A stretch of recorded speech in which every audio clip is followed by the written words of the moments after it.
Sports on Air. Sir, in terms of our defense, tingin mo ba makaka-hold tayo kapag can we hold this against Well, I hope so. I think there's been a strong focus. I know, especially from team on the defensive side. So hopefully, again, you also judge the games that you saw. Parang ako, in my sense, parang gumanda yung depensa. So mas naging tighter. So I hope I'll be able to continue that. Alam naman natin na we cannot outscore our opponents. So we have to try our very best to play the best defense we can. Do you have any idea kung sino itong mga dadali ng Dominican Republic, Italy? They haven't declared. They have a pool, di ba? But they haven't declared. But the Dominican is si Carl Anthony. Anthony Towns is there. So I think Al Harford is already pegged off, but they haven't finalized. Alam ko yung, I forget the name of the teammate of Jordan in Utah sa Italy. So he's a teammate there who's I think part of the Italy team. So, they haven't. No one has finalized. Again, the final lineup will be. Will be on the 23rd. Although the US is handpicked yun eh. They didn't do a tryout. They just said, I want you. Pinili na rin 12 nila. So set na yun. And yung ibang countries na nag-announce. The Dominican, I don't think has announced. Sir, last question. Medyo general lang yung tanong to. How big itong World Cup na ito na i-host na island? It's big, not only for the SBP but for the Philippines. I think we're showcasing our country to the world, and you know there are a lot of benefits from an economic point of view. Obviously, when people come here, they pay for hotel, they pay for food, they buy, they might shop a little bit here and there. So the multiplier effect of that one is significant. No? And in fact, both FIBA had studies both for civil and China in terms of their estimated contribution of revenues. So I think if I remember my numbers correctly, civil ata 25 billion pesos. I mean, already converted it, and 16 billion in Beijing. Of course, mas controlled ang Beijing environment vis-a-vis Spain.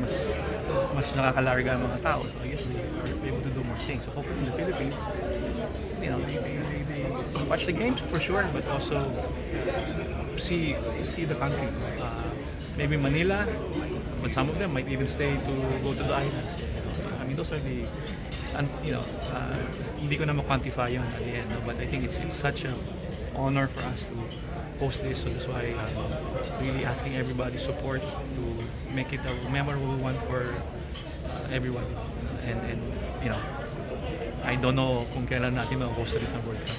So, take advantage. Sir Al, just to bring up siguro the volunteers program, talaga ang daming nag-chip in, Yes. army, government agencies, and just even private individuals. Correct. It was launched last year. Kamusta po yung proseso and just to have well, thousands of people willing to be involved?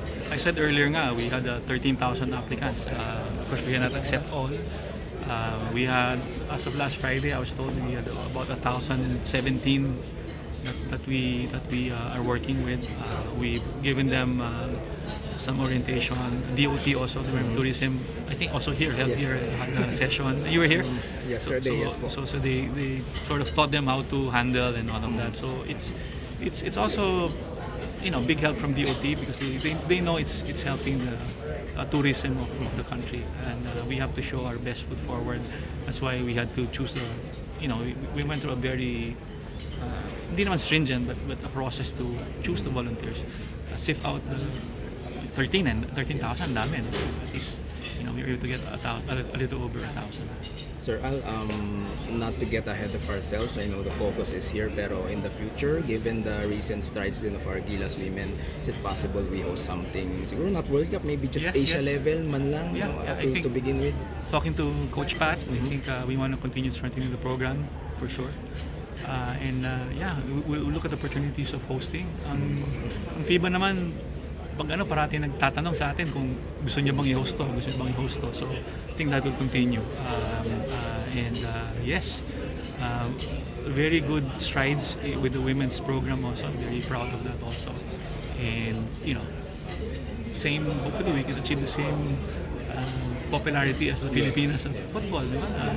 And I think that's my aspiration for all sports, that we are able to compete globally as a country, and you know naman how big I believe in sports, and how it not only unifies but builds the right values and character for our youth, no? Especially our youth. So, and again, inspiration to the youth, that the reason why we want to host here, hopefully itong World Cup makita nila yung competition, and then they will be inspired to follow suit.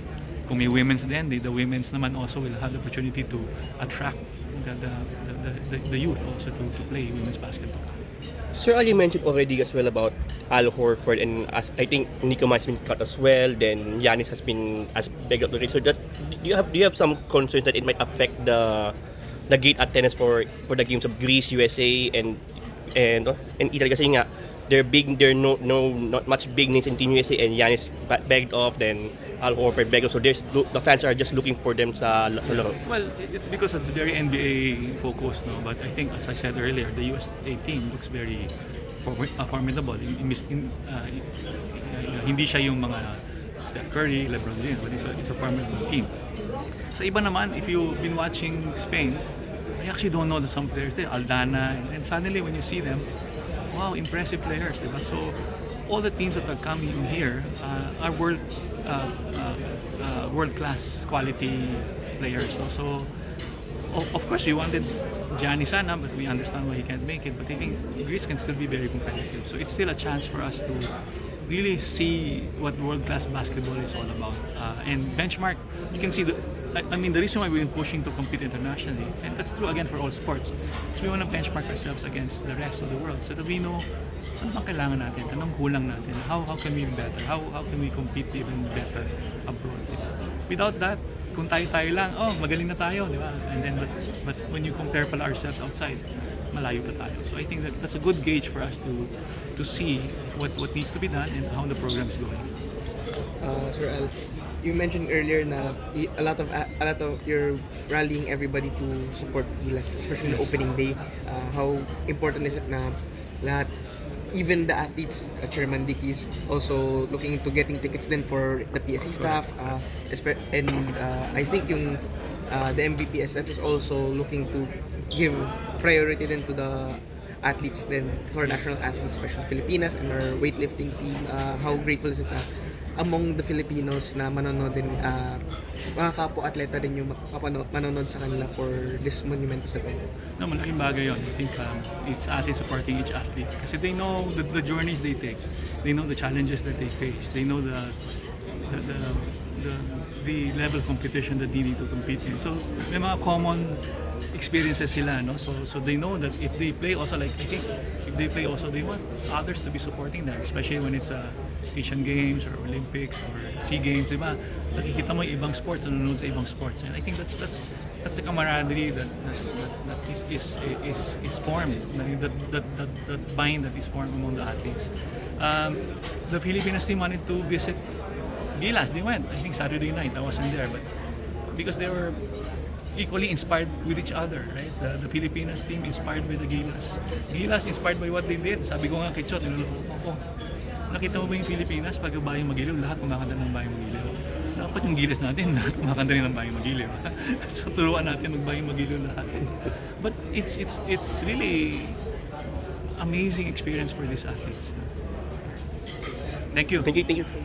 Habang mainit ang mga laman sa ating mga paboritong liga, mag-register sa 1xBet. Pwede nyo gamitin ang inyong browser or ang cellphone, mapa-Android man o iOS. Gamitin lang ang inyong mobile number at huwag kalimutan ilagay sa promo code ang 1x on air. Kapag ginawa nyo yan, pwede kayong magkaroon ng bonus up to 7,000 pesos.